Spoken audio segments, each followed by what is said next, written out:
Welcome Okay. to Equity in Focus. I am your host, Kevin Hooks. Today, we are navigating the intricate tapestry of media, storytelling, and social impact with a truly multifaceted guest. He's a visionary in the world of film, a pioneer in digital streaming, and an educator shaping the next generation of storytellers. So please join me in welcoming the endlessly creative and inspiring. Oh, and by the way, my really good friend, Hammad Zaidi, to our show. Hammad, thanks for joining us, brother.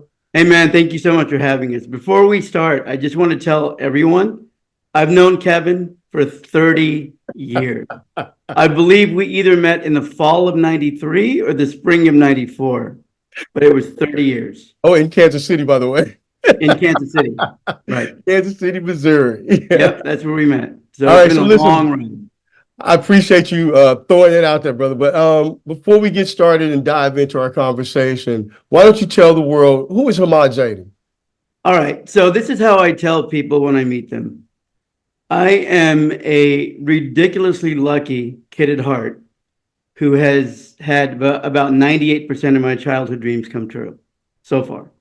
The last two are Academy Award and owning a sports franchise. So those are like really far, Yeah, really yeah, far. yeah, yeah. But let me tell, I mean, I know you know this, but let me tell everyone why I say that, why I say I'm ridiculously lucky is I should have died a couple of times. I actually have a disability that you don't see. Well, I'll show you. It's my left hand and my left leg. My left side doesn't work nearly as well as my right from a head injury when I was a kid. So I was always one of those people, not my family, but I was always one of those people that strangers just totally dismissed, right? Barely 5'4", minority disabled kid growing up in Kansas, right? So Kevin, what I saw that as is my attitude in life generally is when I realized that I would never quarterback the 49ers to a Super Bowl, right? Or the Chiefs or any team, I thought, you know what? If I can't physically do it, I'll own it. And that was my entire focus my whole life. That when people told me I can't do something, I found a way to do it, to excel at it, and to go further. No, I Right. love that. But, I introduced you with all those titles and all those backgrounds. Let's start out unpacking what sort of led you down the storytelling path. Because the one thing I know is you're a great storyteller. Tell the audience what inspired you to do that. You know, it's great. And it was one of the key moments in my life. I was in kindergarten at grade school in Kansas City. At recess, I found a UCLA snow cap, like a beanie, Mhm. in a snowdrift. I turned it into lost and found. Nobody claimed it, so I got to take it home. I asked my mom and dad what UCLA was, and my dad and mom were like, "It's in California. It's where Mickey Mouse lives. It's where the Beverly Hillbillies are, right? It's where all the movies are made. It's sunny, there's beaches, there's everything, right?" So it became my mission to go to UCLA, right? Then 2 years later, when I was 7 or 8 years old, I don't think I ever told you this part. When I was 7 or 8 years old in Overland Park, Kansas, I would wait for my sisters to go to bed. I'd get a salad fork out of the cupboard and a plate out of the cupboard and the drawers. The salad fork would become my stick shift. The plate would be my steering wheel. I'd sit on our ugly brown sofa. I'd close my eyes, Kevin, and I would say, I'm not a disabled kid. I'm Wow. going to learn how to drive a stick shift. I'm not in Overland Park, Kansas. It's not 1976. I live in Los Angeles. I live on the beach. I went to UCLA Film School. I have UCLA alumni tags on the back of my Porsche. This is my life. And I used to say it out loud from like the ages of 7 to 12. My family thought, like, you're totally nuts. But I can tell you if I turn the camera around, which, it would mess up the framing, so I'm not going to. I live at the beach. I'm staring at the Pacific Ocean right now. I went to UCLA Film School, and that's a car I drive. And I do have alumni tags on the back of it, right? So what got me into storytelling is I realized when I was in grade school, when I started to write, I used to write Bigfoot stories all the time. Bigfoot Mhm. versus aliens, Bigfoot versus whoever, right? And then in school, Kevin, in 1979, during the Iran hostage crisis, I won a district-wide essay contest about why I love America, right? And handwritten, had 2 weeks to do it. And it was a district-wide thing in Kansas, in our district. And that was the first time ever that anyone said, man, he's actually decent at something.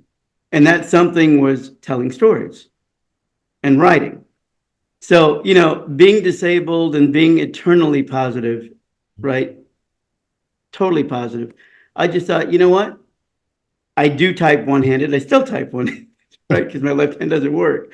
But I thought this is one thing that I think I can be good at. Yeah. And Type and so voice. that's what got me into it. Yeah, absolutely. Right? That's I what get got me into it. I get a lot of long text messages that I know are voice driven. Oh, yeah, yeah. Well, you know Voice what? to text. You know what's funny? I tell all my friends that, including you, I'm like, it's much easier for me to do voice text. Hmm. And I usually do it when I'm either walking my dog or when I'm going somewhere. And I'm not even looking at the screen, I'm just talking. Yeah. And then when I look at the message I sent you, I'm like, oh my God, what did I actually say? All these words are wrong. And especially as a writer, Hmm. writers don't like making mistakes, Yeah. right? It's But interesting. anyway, it's true. The podcast is about equity and focus. And one of the things, and the reason I sort of jokingly pointed that out, because, the truth of the matter is that you've seen the industry change and you've seen technology really Yes. impact your ability and people's ability to perform and participate that, are the traditional model of the success. So talk about how technology and how you use that to continue to grow your businesses. Well, you know what's interesting is I'm one of those staunch people that said I would never use AI, right? Mhm. And personally, I would never use AI to write for me because I think that's a very personal process. However, I also co-own a couple technology companies. So I love technology. I don't, I'm not against it. But for me, what I've learned how to do myself is I will let AI write descriptions about things that don't matter, like introductions to a Mhm. seminar I'm doing, introductions to an event that I'm doing. And then what I'll do is I will see what AI wrote and then I'll rewrite it Yeah. and I'll plug in. And to me, that saves me so much So much time. time, yeah. So And much I time. think that we have to dispel that sort of, I think there's an undercurrent of, using AI as sort of cheating. And the truth of the matter is that the data is clear. By 2030, 65% of the what it takes to do your job today will no longer be applicable in part because of AI. Well, I totally agree with you, Kevin. And I'll tell you this, in the movie industry, screenwriters call me all the time saying, are we going to lose our jobs? And here's what I tell them. You're not going to lose your jobs, but if you really want to thrive, like if you just don't want to get by, if you want to thrive, Yeah. learn how to write great prompts, Yes. AI prompts. Because at the end of the day, I'll give you an example. In 1990, I got out of film school in 94, like when I met you, Hmm. right? And I met you like 3 months before I graduated. So in 1990, big film festivals would get 700 or 800 submissions, right? Yeah. Today, Sundance gets over 15,000. Wow. But, Wow. and that's one festival. But Yes. here's the difference. Here's the key. There's still no greater amount of movies that are hits out of Sundance today than there were in 1990. That's my point. That is an incredible point. Well, That think about it, right? When they that. when they when they got 800 submissions, there was only one or two films that popped. Hmm. This year, any year of, and I love Sundance, they're great, but and South by Southwest, and of course my little festival. But any great festival, if you think about it, we can count on one or two hands how many commercially successful films came out of Sundance, and that's the biggest festival in America, Hmm. right? Little Miss Sunshine, Blair Witch Project. There's not that many. Mhm. There's a lot that sold for a lot at Sundance, but I'm talking Right. about commercial success, Correct. Yeah. right? It's interesting, let's back up a little bit. We talked to you, you happened to mention when we met, and it was on one of your very first film projects. Tell It them about was. the project and give them a little story about it. Yeah, yeah. Do you want to tell it? Or do you want me to tell it? Yeah, I'm on this side of the camera for once. All right. So I want to give credit where credit's due. My partner on the project is Eddie Newworth, Mhm. right? Who's doing wonderfully right now in life. And Eddie came to me. We were in grad students at UCLA Film School in the producing program. He came to me and he said, "Hey, man, you grew up in Kansas City, right?" I said, "Yes, I did." And he goes, "There's a really cool story I want to pursue." And the story, of course, was about a young man named Michael Ramsey, who, but if I'm getting this wrong, you I correct me. will. Yeah. But he saved a Caucasian family from their house burning, Yep. They're correct? elderly and disabled. Elderly and disabled family from their house burning. He saved their life. You, can I say what your connection? Yeah, absolutely. You at the time, I believe, was one of the insurance agents that insured the home that the people lived in. So I was actually a person in public affairs, and the Got it. agent who insured the home called Etta. in because he was young, and then you guys showed up because you guys reached out to her, Right, to Etta, right? to Was her Etta. name? Yep, Etta Right? James, the Etta James. wonderful, esteemed. Right. So here's Oh, I'm sorry, Etta McKenzie. Etta Etta James, McKenzie. art musician. Right, right. Yeah. So here's what wound up happening. Mhm. We wanted to buy the rights. You actually became one of his mentors, one of Michael's mentors, correct? Mhm. Correct. One thing I will never forget, in the contract, you made me put in that we could not make anything that was in a negative light Right. on Michael's life, right? And he was a member of the Crips. He Right, had been, one of the what we called shooters back then at 13 years old. So he right, was tasked to go out and do the crimes because he wouldn't do time back then because he was under 18. And so right. his entire life was based on that. He also was conceived while his father was doing a life sentence in prison. And Oh, I so didn't know that. I didn't know that yeah, so part. that's how he was conceived. So his background, and I just knew the story, how easy it would be. I was nervous about Hollywood, and I was worried the easiest story to tell would be the negativity. Right, right. And so you made me, and not made me, I mean, I Yeah. agreed to it right away. That wasn't Mhm. a contention. But I will tell you this, what's interesting that we're forgetting to talk about is he was given a Congressional Medal of Bravery Yep. from President Clinton Attorney General Janet Reno under Clinton. Yes. under Clinton. And then they took it away briefly, right? Right. Because he got caught He doing got another. marijuana or something. As we say, he caught another charge. He caught another charge, right? And Yeah. then Kansas City rallied behind him and they got it back for him, Yep. Big right? national campaign. Yep. So here's to wrap up that story. That's why I met Kevin. But the saddest part about that story, besides Michael's journey, because that's very sad, the saddest part of that story is no one wanted a positive story. Right. No one, Nobody. right? And then after he got his next charge, then everybody wanted it. But we couldn't make it because I promised you that we'd only do a positive thing. It's interesting. And the reason I want the audience to hear the story is it's amazing how artists and producers find these great little stories and you're constantly combing. And so for the people out there who think they have these great stories and they want to be, burgeoning film writers, tell them about some places where they can showcase these ideas where people like you can find them. Well, I would say this. First of all, the most authentic story are personal stories. Mm. And if you look at Hollywood lately, and I just mean lately meaning since the pandemic, Mhm. there have been more biopics made in the last 3 or 4 years than in the last 40 years in Hollywood. If you think about it, and not just Oppenheimer, but all of them. Yep. So, right? There's one like every month because they're cheaper to make. Hollywood's going through transition. No one's going to theaters anymore. Everything's transitioning to streaming. So the budgets are changing. But here's the answer to your question. Look at some of the best screenwriting contests in America. There's many. You know, the Academy runs one, the Nickel Fellowship. Slam Dance has an excellent one. My Little Festival has one. But there's You might as well tell, 10 or where's your 20. festival before we get too far ahead? What's the Yeah, name? well, Tell them. it's called the Lonely Seal Festival. It's LONELY, seal like the animal.com.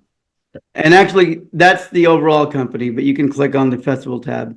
We're a top 100 best reviewed festival on Film Freeway out of like 14,000 festivals, which is great. And we've got our 5-star reviews put us in the top 1.5% of all festivals. So we love filmmakers. But here's what I would do. If you really have a story to tell and you don't have any money, right? Because most filmmakers don't. Right. Here's what you do. Write something very personal. And what I mean by personal is write details in the story that only you would know. So it seems real when somebody reads it, right? Apply to festivals. Usually they're $50 to $100 each to apply to. But if you really are struggling, write the directors, write the festival directors and say, hey, look, my story, like I'm just giving my example of my actual story. The screenplay that I'm working on, it's about a moderately disabled Pakistani kid growing up in suburban Kansas during the Iran hostage crisis. So if you tell somebody, hey, fish out of water story, minority story, historical story, whatever, just give them, don't give them 6 paragraphs. You're not going to read it. Give them one line. What is your story about? And say, look, I'm trying to make this movie. I'm passionate about it. I don't have any money at all to give you. Could you please consider giving me a free submission? And I'd say most of the time, 60 to 75% of them will say yes. The caveat, though, Kevin, is for everyone watching, do not send a blanket email. Right? If I get an email that says undisclosed recipient and it says, dear festival director, I know they're emailing 1,000 people. And I'm like, look, if you can't even put my name in, Right. then I don't want to help you if you can't even take the time to write Hammad Zaidi or Alexia Flora, the other person that runs the festival with me. That's one thing I would do. I'd look at all these screenwriting contests. That's one thing I would do. The other thing I would do, you can make a sizzle reel. And that doesn't mean you go shoot something for a lot of money. You can do it for free. What you can do is go find clips from, like really quick clips from other things that evoke a tone of what you're looking for. Right? And you can say, look, this is what I'm looking at. Here's 90 seconds of what I'm looking at. This is what it feels like. Yeah. But ultimately, that's a good place to start. Film school is, of course, a great place to go, but that's a longer journey. Depends on where you are in life. But I would say the other thing I would do is, are you saying people that have projects or people that are trying to write projects? Both. Yep. So They have a project they've been working on, it's a passion project, or people that have a great idea and just know where to put it. All right, I'll tell you one quick thing. I'll tell everyone one quick thing that will save them a lot of time. Agents are great, managers are great. The difference is agents legally cannot take producer credit in Hollywood. It's against their agent bond, and managers can. Therefore, if you've got $28 million in the bank and you need to get an actor, call their agent, because their first question is going to be, correct, do you have money to write a check? And if you don't, they hang up because that's their job. However, a manager is going to attach himself, herself, or themselves to the project as a producer. So if you go to a management company and they like what you're doing, they will try to get the actor involved. When I say actor, I mean all genders, Yeah. right? Mhm. Um, they will try to get the actor involved, and if it goes forward, they're one of your producers. So they have more incentive to help you than an agent does, Yeah. right? So yeah, no, that's good advice. Keep going. Yeah, and then I'd say you find these people on IMDb Pro, which costs $159 a year. And you have to look at the big picture. This is what I tell people. The big picture is, man, if you say, God, I don't have $159, my next question is, look, dude, you're trying to make an $18 million film, right? But find 150 bucks.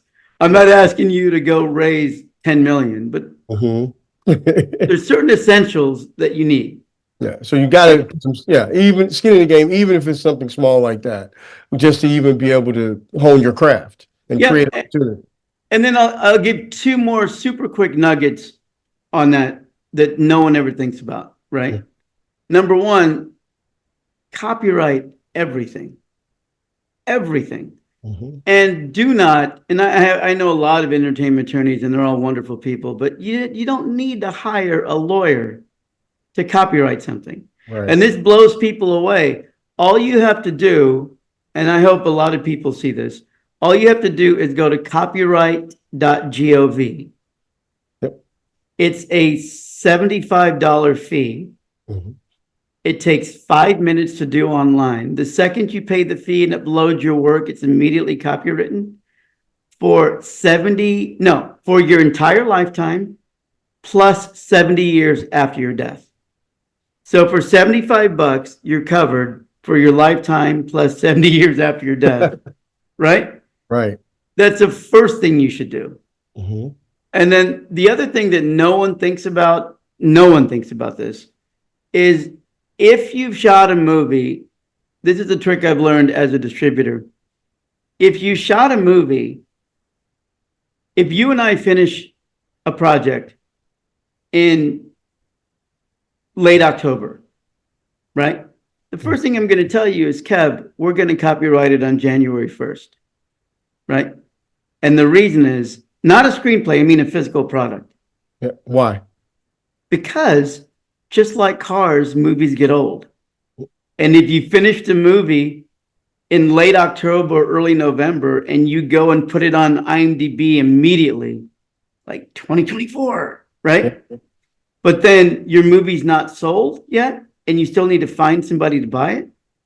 Realistically, people, it might take 2 to 3 years for you to find a home for a finished project. Mhm. And here's what happens. Let's not talk about $20 million movies, because if you're making something that big, you already have a buyer, right? Yeah. But if you make an $80,000 documentary or a $100,000 feature, that's a tiny movie, and you put your heart and soul and you've mortgaged your house and you've sold everything off to make this puppy, right? Mhm. And you copyright it in mid-November, but you don't sell it until 2027. Now, any distributor with a brain is going to say, Kevin, I'll give you 10 grand. I don't care that you spent 100. It's Right. 3 years old. And even if you tell people it hadn't been seen anywhere, Right.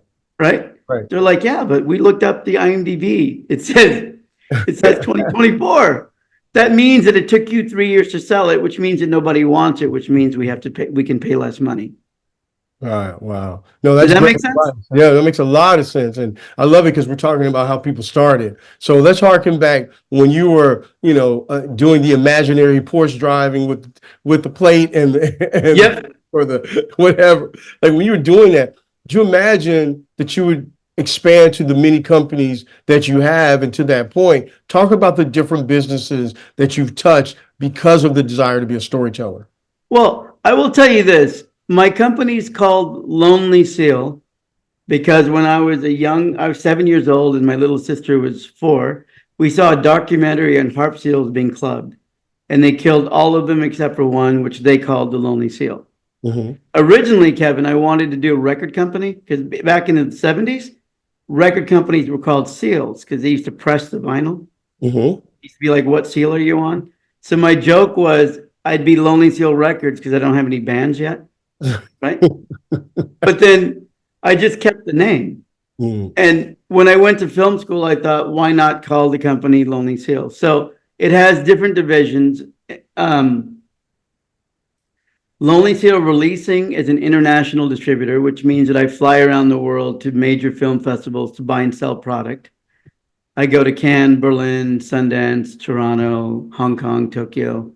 Not every year, but every year I definitely go to Cannes and Berlin and the big ones, right? So that's the Lonely Seal Releasing. Lonely Seal Film Festival is in Boston. This year it is August 20 to the 25th in a 108-year-old movie theater, the Regent Theater in Arlington. I am launching Lonely Seal Streaming this spring, which will be lonelysealstreaming.com. And we're doing something, it's kind of a surprise, but we're doing something really, really cool that's slightly different from the other streamers, that's mhm. technology based, that's very filmmaker positive. So filmmakers are going to love it. We're doing that. And then I also have something called Hourglass 24. Are you familiar with crowdfunding? Yes. So we have a platform that we're rolling out this year called Hourglass 24 that turns it upside down. We do 24-hour crowdfunding projects. So our whole focus is instead of telling all your friends and family, instead of begging them for 30 days to Right. give you $50, what you do is you take 3 to 4 weeks prior to your launch date Mhm. and you tell them, hey, it's just like a movie premiere. Yeah. Say, hey, everybody, on April 16th, Or like you know, Giving Tuesday. given to, it's that, Exactly. right? Yes. So we're rolling that out. We're starting with major nonprofits this year, and then we'll roll into filmmakers and everybody else. But my whole thing is I want to make the world a better place. And the whole point of Lonely Seal is the following. We want to tell stories aching to be told, regardless of the genre, regardless of whatever. If you've got a story aching to be told, we want it because that is, that's my thing. But since we're talking about stories that are aching to be told, talk about one of your favorite stories from one of your favorite projects. Either it's with a celebrity interaction or something went wrong on the set and you had to get it fixed, or anything about one of your projects that you think would be interesting. Well, I will tell you this, and I know this has to be a quick answer, right? We're gonna stretch it a little bit. I will tell you this. One of the most unique projects I ever did is in 2002. I was hired to write, direct, and produce a September 11th related public service announcement for the 1 year anniversary 9/11. I had to do it on 35 millimeter. I had to cast it. It was paid for by Disney and Verizon, endorsed by the White House at the time. It was awesome. And it was distributed in 5,001 theater screens by Regal Cinemas. But here's the best thing that I remember. We shot it in Elmer, New Jersey. I was told that everything was set up. Nothing was set up, right? Normally what would take 40 days to do, I had 24 hours to shoot and 7 days to cut Wow. because it needed to get to Regal Cinemas to go to theaters, right? And so this is a funny story I'll tell you. That was the summer that a lot of kids were being abducted across America, right? And I was in Elmer, New Jersey, and I'm barely 5'4", as you know. But my producers that were working with me, they're both over 6 feet tall. Mhm. And I'm scouting, and all of a sudden, this lady drives in, like a 70-year-old lady in a Chevy Chevelle, and she starts telling me, she goes, young man, I already called the cops. They're coming right now. And I'm like, what do you mean you called the cops? So she thought I was being abducted, right? And I'm sitting here saying, lady, I'm 32 years old. Right. This is like, I'm 32 years old. She goes, oh, you just stay quiet. So the sheriff showed up.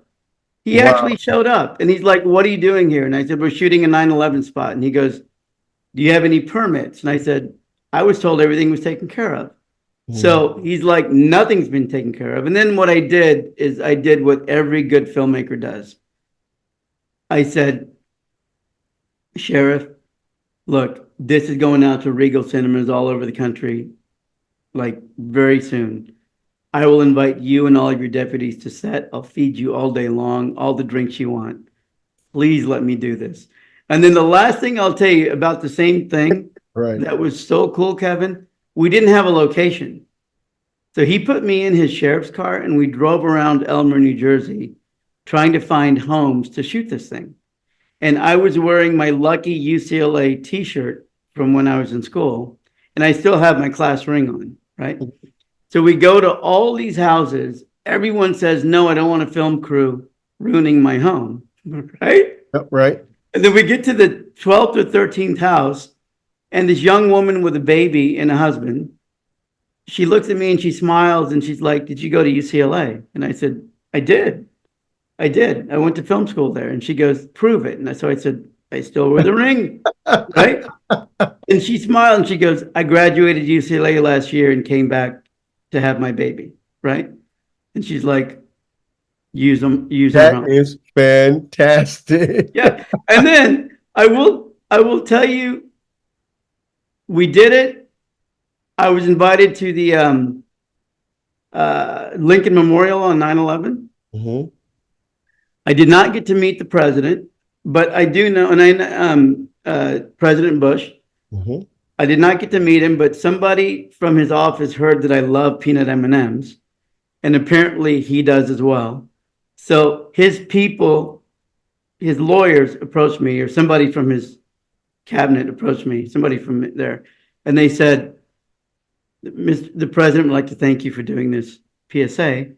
We hear that you love peanut M&Ms. And they gave me 2 packages that were boxed with a presidential seal on them, It's right? fantastic, And yeah. it says, this box of M&Ms is packaged for the president of the United States of America, right? They gave me those. And they said, is there anything you want to tell the president? And I said, yes, there is. Please tell President Bush that I am honored and so deeply thankful that you guys endorsed a Pakistani born director to do a 9/11 spot.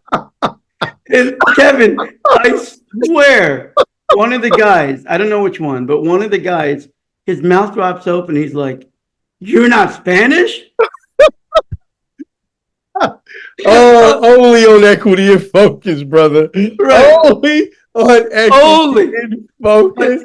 That is fantastic. Yeah, but I'll tell you, man, you can live life happy or angry, and I choose to live mine happy, right? I've dealt with so much stuff throughout the years, as all of us have, that have to deal with this stuff, right? Yes. But my whole thing is just keep moving forward. If you just keep moving forward, you'll get to where you want to go. And the last thing that I'll bother you with is I think almost 99% of people give up before they really reach their goal. So for all the people out there that are starting, you're not competing with everybody. You're only competing with the people with your drive, right? Because Mhm. everyone else is going to fall by the wayside. Everyone else is going to give up. So the people that really reach their goals are the ones that just say, you know what? I'm going to make a movie about my childhood and I'm going to have Kevin Hooks help me do it. And we're going to put this thing in theaters, right? And just do it, right? I love So it. that's how I live my life. If you never give up, you will reach your goal. You just won't get there when you think you'll get there. No, and that's a perfect, I think, buttonhole on what I think is an incredible conversation. So thank you for taking the time. I Yeah. really appreciate it. And for everyone else, thank you for tuning in into another episode of Equity in Focus. And a huge thanks to my friend Hammad for sharing Yes. his journey, his insights, his inspirations with us today. And Hammad, it's been an absolute pleasure for having you here. And to the listeners, remember that every story you tell, every project you embark on is a step toward creating a more inclusive and equitable world.